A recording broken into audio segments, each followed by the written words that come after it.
Verderoso, Jim Verderoso. His opponent, nicknamed the Outlaw, he's from Texas at 290 pounds. Here's Ron Bass. Ron Bass.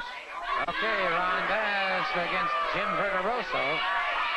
Verderoso has quite a reputation going in. Outstanding football player, amateur wrestler, recently turned into the pro ranks. And he has one other great advantage, too. He is a well-known and well-respected power lifter. I can mention other great athletes who have been power lifters. El Grande Apollo for one, Jim Garvin another, Steve Kern another.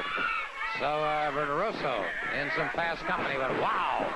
You talk about power, this man Bass has got it. That's a sheer brute, eh, Mr. He Fuller? is raw brute strength. There's no question about that. Yes, it's interesting. There's so many fine Good wrestlers. arm drag takedown by Verderoso. And so Verderoso, not worrying about power now, worrying strictly about basic wrestling, using a high inside arm drag and using it very effectively, and Mr. Bass is going to have to realign his thinking. Very good, and isn't that what we were talking about? If you've got a fella stronger, wrestling techniques, leverage can handle it. You don't necessarily have to try to brute power with power. Try to butt your man head to head. That doesn't make no sense. Use your head, and that's what this young man is doing here right now. Verderoso now, as the Outlaw, the Outlaw suddenly turning the tables here. Verderoso is back, reddened by rope burns, and Verderoso has been stunned twice, smashed into those turnbuckles.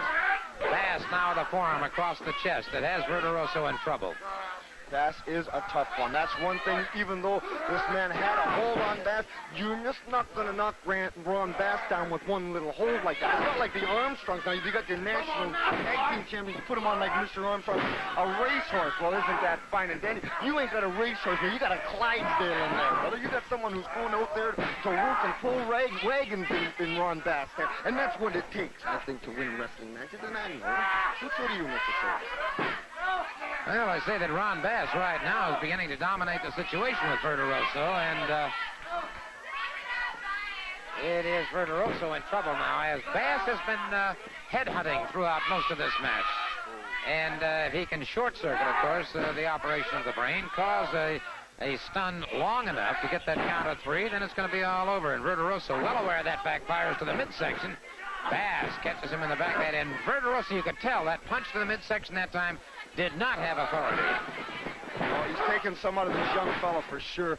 Nice elbow there. You know, not only does he have the technique in the elbow, but he manages to put all 280 behind it, which even makes it that much more vicious. And that's what you try to do when you're throwing elbows. You've got to learn to pivot the feet. Pivot the feet, get the elbow and the weight all behind it, and that's what makes Ron Bass as good as he is. And Bass now continues to move against him. Drives a knee to the midsection of Verderoso. And so the percussion attack on Verderoso beginning to take its toll now. Verderoso having trouble. He's dazed, he's staggered, and at this point in time turning weakly to his man. And Bass just has him under total control at this point. And Verderoso now front chancery brings him to the canvas. Absolutely. Bass, the viciousness that he goes and attacks with, the way he holds his opponent down, smothering him. Now, this is kind of a smothering technique. This is the closest you can get to cheating without actually cheating. What he's doing there is he's covering the head, pushing the face onto the mat, which cuts off the air, and it's a smothering technique is what it is. And it's Bass continuing to dominate Verderoso here, and you can see the redness on Verderoso's upper body. He is taking a lot of it. He's game. He is a game competitor. Fires again to the midsection. Bass tiring of this, and you can see Verderoso's legs, those knees going to rubber, and he's having trouble maintaining his equilibrium as Bass continues to punish. Getting a front face lock now. He could be coming down across the ear on the right side. Difficult to tell. That, again, could be giving him some inner ear problems, would give him more trouble maintaining his balance. And so Verderoso now down to one knee, trying to stabilize his body. And now, feeling a little more confident, back to his feet. Bass continues to clamp down on him. So it is Bass. Now moves to a snapmare. And again, moves in behind his man. Variation of the rear chin lock. And Verderoso, in a sense, this could almost be a respite for him.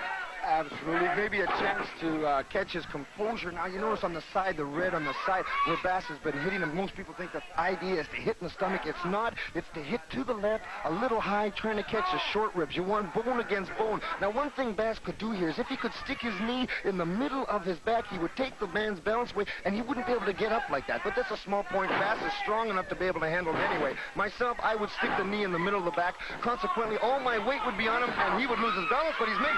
This is miraculous now. Look at this. He's trying to come back. Not much flurry in those punches. So he needs to get the gumption. That's what it takes for a fighter. Now he's got to do it. Go after him, doggone it. And Verderoso has done everything that he can, and he is giving every ounce of energy he's got. But Bass has just taken too much out of him, and Bass continues to punish him. A series of flats of the feet to the midsection now caught him again. And that size 14 delivered right over the belt line. And Verderoso, one has to give him certainly all the credit in the world for being a competitive man, but he takes the stampede. And it's a count of three. A count of three, and again that stampede delivered extremely well.